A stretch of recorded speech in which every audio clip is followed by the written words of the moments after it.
It smells of death here, Torgor. Wolves. We can't let them get any closer to the village.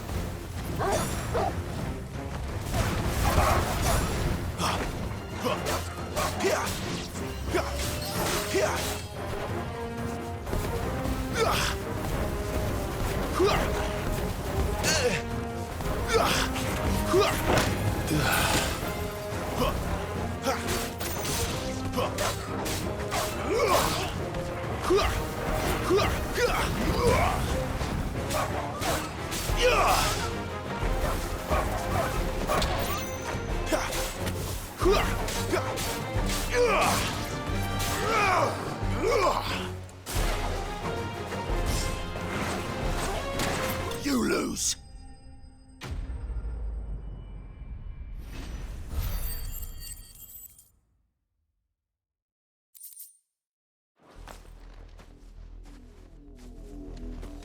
Damn it all. Bodies. A man and a woman.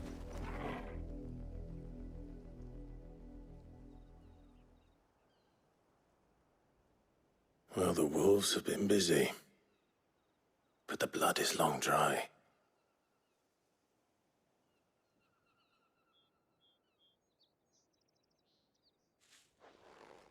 So it is you, Tatienne. If that's true, then the body next to hers will be Yannick's. The girl Yannick went off to see every night. He said her name was Tatienne. You. Did you follow me? Now, why would I do that?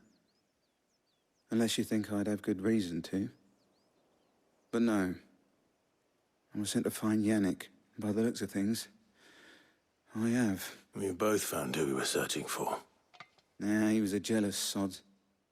Couldn't stand the thought of his woman with someone else. Then one day he sees her with a new comb. Thinks she's got herself a new gallant.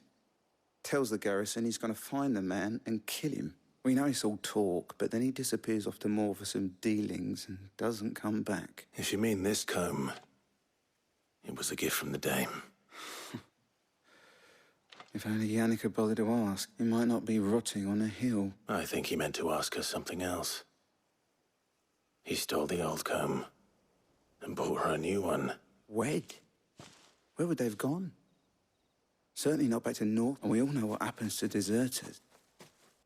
Tell the dame I'm sorry for when the lads come to collect Yannick's body. I'll see that... Is that wise? Oh, there won't be any covering up this mess. The most we can hope for is that... Speaking of which, I saw her in Moor just now. Could you tell her what happened?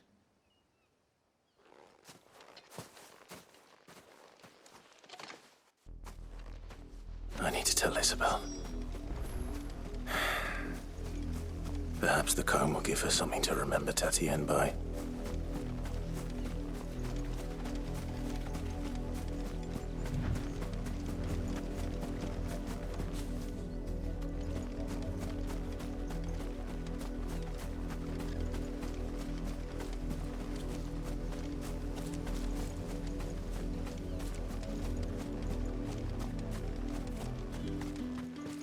If it was a... You are still in one piece, I see. You will be pleased to hear that your companions have arrived. They said they would meet you at a little chapel to the east. Thank you, but you needn't have come all this way just to tell. I was on my way to see you. You found her then?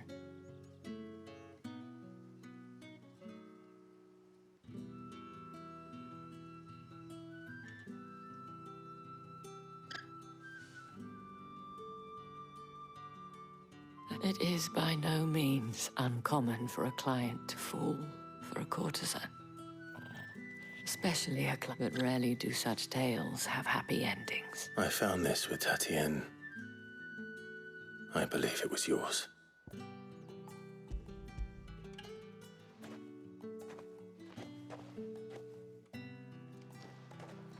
Thank you for returning it. I shall see that it has a place on her pyre.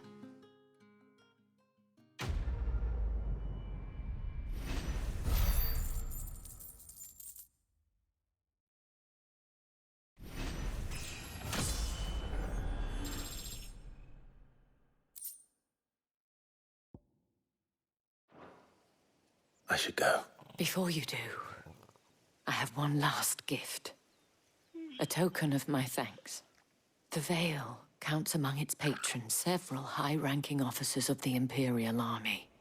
According to one of the looser-tongued gentlemen, it would appear that the legions are planning to march south. Or to mention the same thing. But did he mention that it was all of the legions? This is no mere skirmish. Were I to guess, I'd say the Emperor planned to abandon the capital. But that couldn't possibly be true now, could it? Take care, Clive. I will. And thank you again.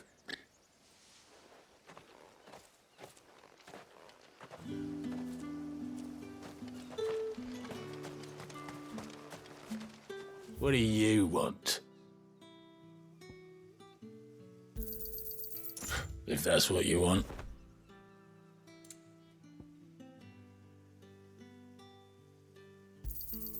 And? If that's what you want.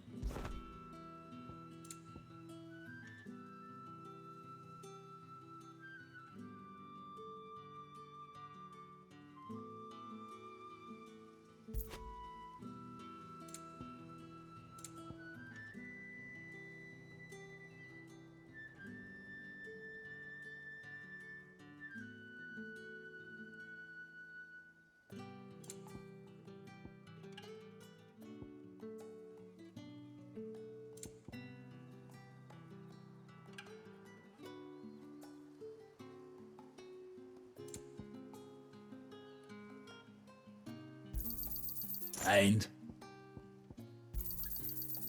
If that's what you want.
Buy, sell, or be gone.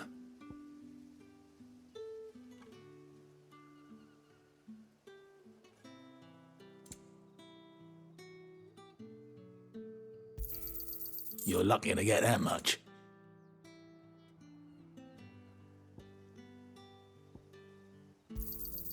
I pay what it's worth and no more.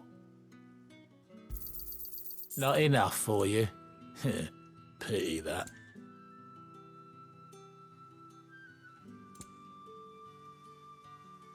Good riddance. Weren't expecting any new branded until the new moon. You don't think he's a deserter, do you?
Any trouble on the way?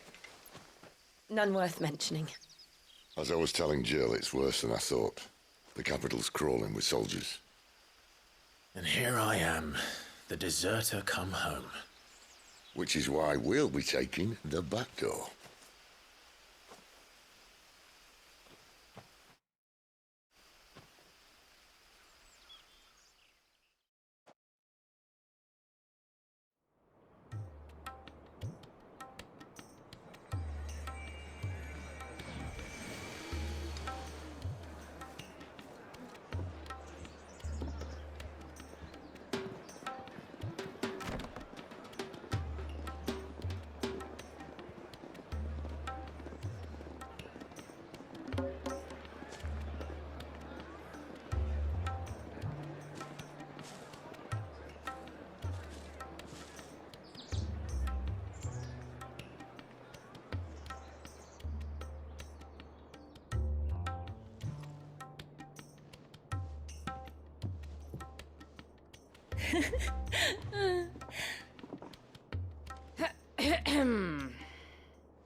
Cheer up, you two.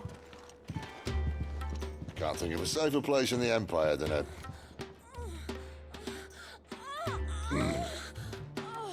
brothel. Really? Doesn't seem very private.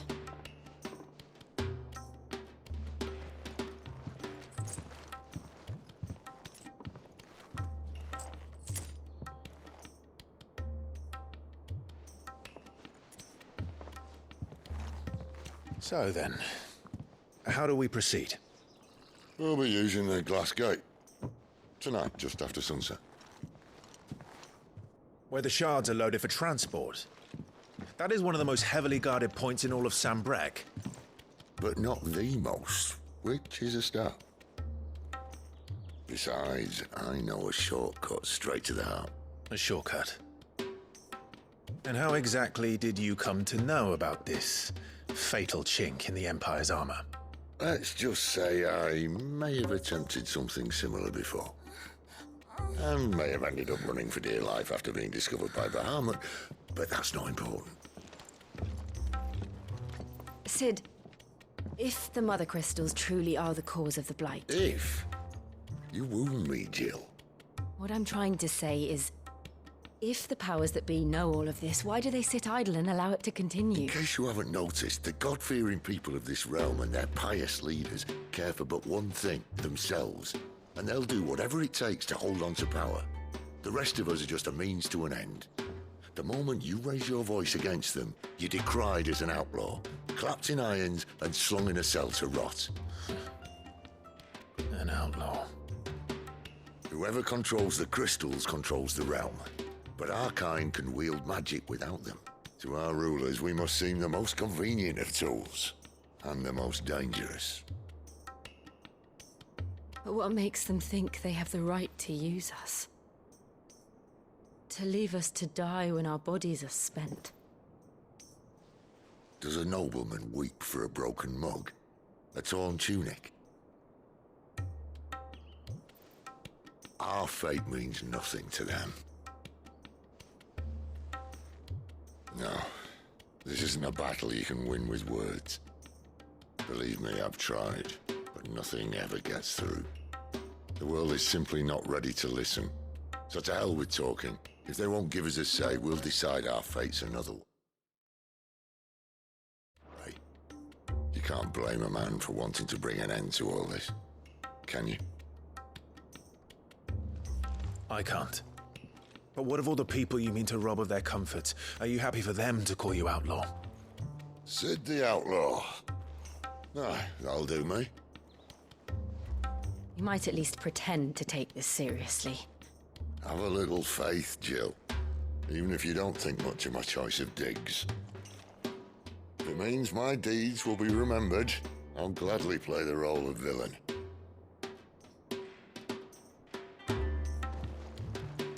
But first, we have a gate to crash.